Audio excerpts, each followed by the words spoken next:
Careblazer, today's episode can be helpful not only for the person with dementia, but especially for you, the caregiver, because the information in this video can help you lower your own dementia risk. There has been a lot of studies on the impact of loneliness on somebody's risk for dementia. And some studies have shown that loneliness increases dementia risk, while other studies did not show those same results. They didn't find a connection between loneliness and dementia risk.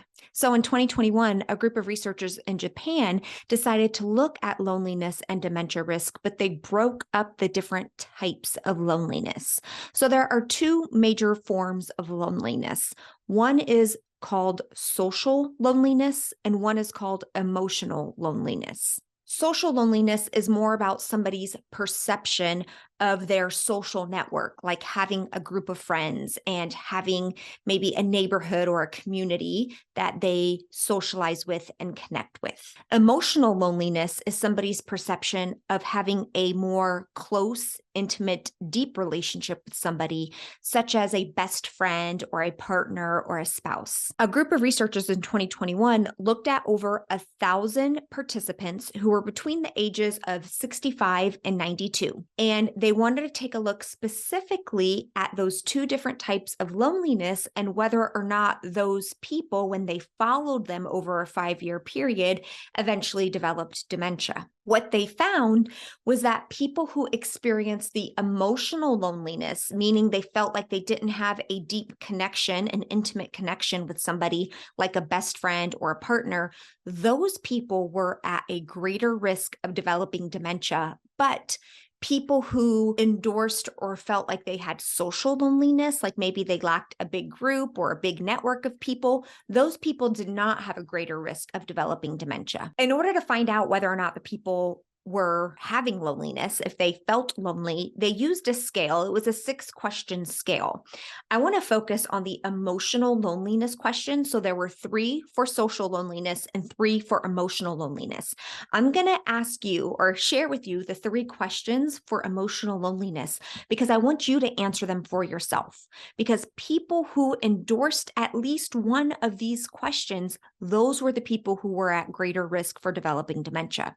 So the 3 questions were, and really they're statements. So if you answered yes, it gave you a point toward loneliness. So the first one was, I experience a general sense of loneliness. If you answered yes, that gave you a point toward loneliness, meaning you were positive for experiencing emotional loneliness. Another one was, I miss having people around.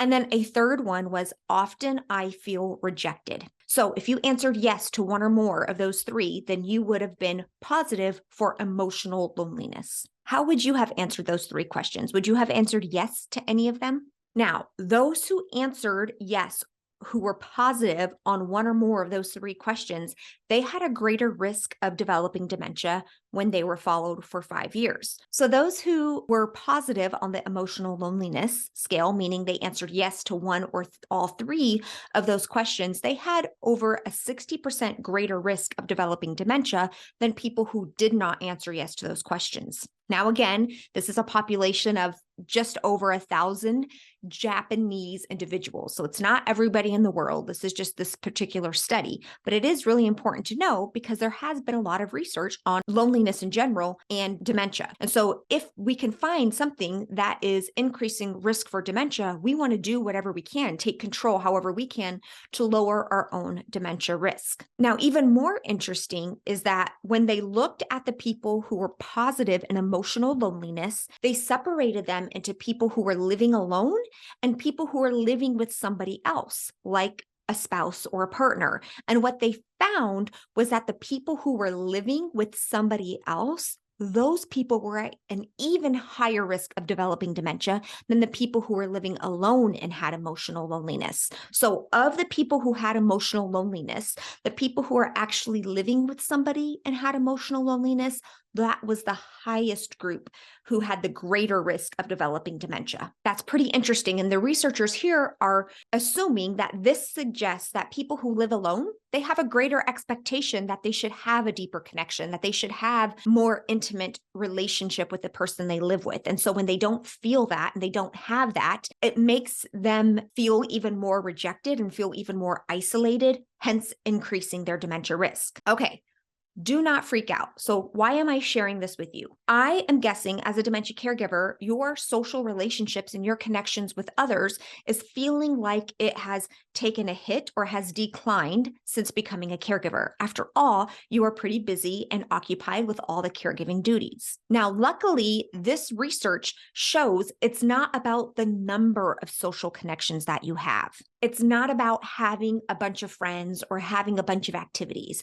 It really is about having somebody that you have a close, intimate relationship with. Do you have somebody in your life that you can connect with on a deeper level? If not, how could you reach out to somebody to help foster that relationship? For my Dementia Care Club members, perhaps it's showing up in the weekly support groups and creating a relationship with somebody in there. For others, maybe it's reaching out to somebody you haven't talked to in a long time, but you want to connect with. Do not let this information get you down. Number one, being lonely is not a guarantee that you are going to develop dementia, but the research is showing that having that emotional loneliness can increase your risk. So based on this information, what actions can you take to help reduce your own emotional loneliness? Remember, you can be living alone. It doesn't mean you have to be living with somebody else to not feel lonely. It's not about where you live or how many people you know. It's about establishing a close, intimate relationship with somebody. For some of you, I'm guessing your closest relationship you've had in your life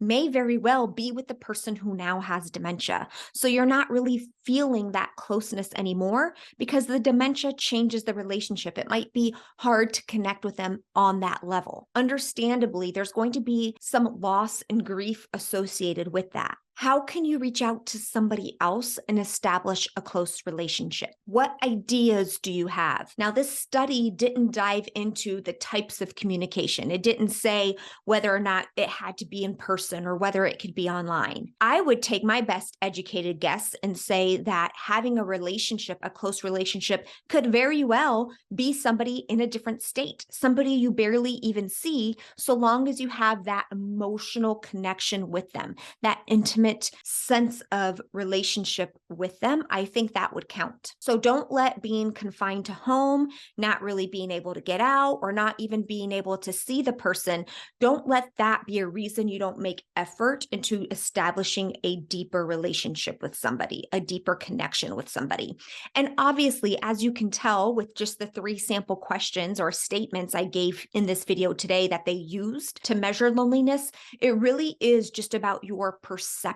Now, keep in mind, this does not mean that if you don't have a deep, close relationship that you're at increased risk for dementia either. It's really about your perception of loneliness. So let's say you're somebody who really doesn't have a close friend or is really not involved in any close, deep relationships, but you answered no on all of those questions or those statements. You answered no to I miss having people around, or you answered no to I experience a general sense of loneliness. Well, then you're not at risk. This idea of loneliness is really your perception, your subjective perception about loneliness for you. Nobody can tell you whether or not you're lonely based on your relationships and how you spend your day. It's really about you and your interpretation of if you are lonely. So I want to make sure that's clear too. If you are somebody who's kind of always been fine being on your own and not really having a lot of relationships or not even having one close relationship and you don't really feel a sense of loneliness from that, great. That does not mean you're at increased risk for dementia. Okay, so I'm going to link to this specific article below in the description if you want to read into it further.